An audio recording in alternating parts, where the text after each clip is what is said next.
Zdravím všechny milovníky vína a cyklistiky, tentokrát z terasy Vinařského domu v Rakvicích.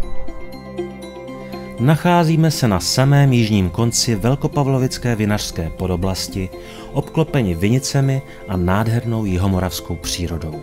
Právě tady se rodí nejlepší červená vína ve střední Evropě, což je dáno i tím, že tato oblast patří k nejteplejším místům České republiky se spoustou slunce. Vinařský dům je dominantou Rakvic a jeho historický vinný sklep patří k nejkrásnějším na jižní Moravě. Samotné Rakvice jsou proslulé díky několika známým vinařstvím, velkým i rodinným. Najdeme tady také celou řadu starobylých lisoven a sklepů. My projedeme obcí vzhůru a od informační tabule o naší stezce vyrážíme podél hřbitovní zdi vesele na cestu. Stoupáme pozvolna mezi vinicemi, kde je, jak vidíme, práce vždycky dost. Pod vrcholem kopce se dáme podle značky poslušně doleva, i když, ale o tom až za chvíli. Značky v zápětí tradičně zmizí, takže správně je to doprava a pak hned doleva. Dostáváme se do malebné vesnice Přítluky s bohatou vinařskou tradicí již od 14. století. Z hlavní silnice pak odbočíme na rozhlednu. Cesta k ní je jedním z nejvýraznějších stoupání na trase, opravdu docela výživné. Pokud ale nemilujete prudké kopce a chcete šetřit síly, mám pro vás vychytávku. Tady neodbočte doleva, ale jeďte pořád rovně a jste v pohodě. U rozhledny je čas na první dnešní pokochání.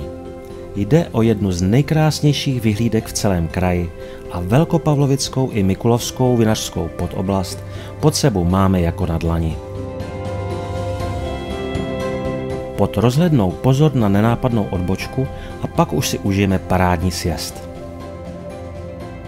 Tamhle to je Zaječí, naše další zastávka. Vesnice už z dálky zaujme polohou na návrší s impozantním opevněným kostelem svatého Jana Křtitele. Na konci stoupání v obci se dáme doleva a prohlédneme si další malebné sklípky. A při výjezdu ze Zaječí si můžeme odpočinout a občerstvit se v rozlehlém vinařství u kapličky.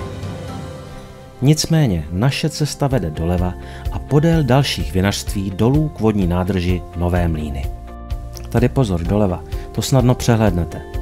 Rozlehlé vodní plochy jsou nejen impozantní na pohled, ale také zabraňují kolísání teplot v okolních obcích, což je pro pěstování vinné révy velký přínos. Dostáváme se do Šakvic s kostelem svaté Barbory, řadou sklípků a krásným výhledem na Pálavu.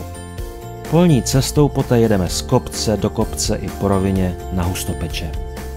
Tady pozor na značku umně skrytou za větvemi, musíme dolů doleva. Hustopeče byly ve středověku centrem vinařství na celé Moravě. Pokud vás tato historie zajímá více, určitě si nenechte ujít stálou vinařskou expozici v renesančním domě u Sinků s ochutnávkou nejlepších vín této podoblasti. A my si tady pro zpestření uděláme krásnou okružní zajížďku do malebné obce Kurdějov. Na konci Hustopečí pozor na nenápadnou odbočku doleva, podjedeme dálnici a vyrážíme po cyklostezce krajem André. Mimochodem, takhle hned vedle dálnice cyklista nesviští moc často. Kurdějov se řadí mezi nejstarší obce kraje a zdejší opevněný kostel je jednou z nejvýznamnějších památek celé oblasti.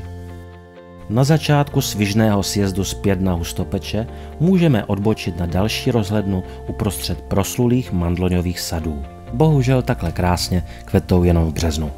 Na hlavní hned za Hustopečemi se můžeme dát doprava na naší cyklostezku, což je kratší a jednodušší varianta, anebo taky ne.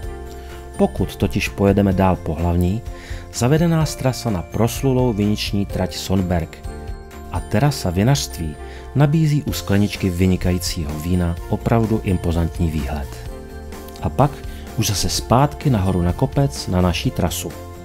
Ta nás zavede do Uherčic s dominantou kostela svatého Jana Křtitele a renesanční radnicí. Na křižovatce pak odbočíme doprava na Velké Němčice. U kostela na náměstí si prohlédneme historický vinný lis, za kostelem je pak další hezká sklepní ulička, zdroj naší milované tekutiny.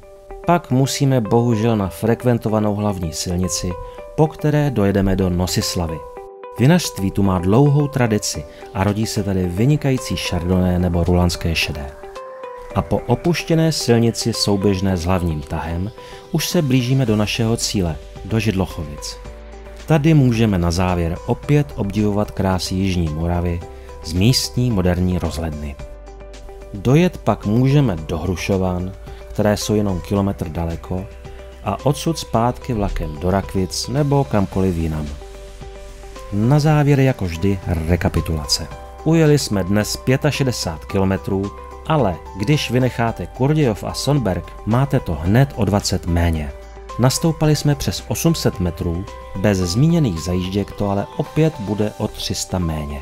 Co dodat, snad jen užijte si to stejně krásně jako já.